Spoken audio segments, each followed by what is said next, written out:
Anong tingin nyo doon sa sinasabi ni Senator Ping Lacson na may pressure sa mga commissioner from a religious group na kinakasamahan ni Senator Marcoleta? Is that a total lie coming from Senator Lacson na medyo hindi naman ganun medyo may kaunti namang rigor sa kanyang kasaysayan as a senator and a police investigator? Very quickly, sir. Alam niyo po, si Senator Ping, idol ko yan eh. Pero hindi ko maagrihan na merong pressure. Lahat po ng kasos dito may pressure kami. Hindi lang ho galing sa religious group. Palagi ko po, ang tanong doon is, will be bend down to pressure.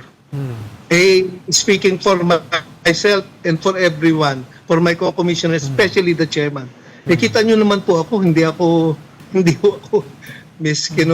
miski maglaban-laban kami from within.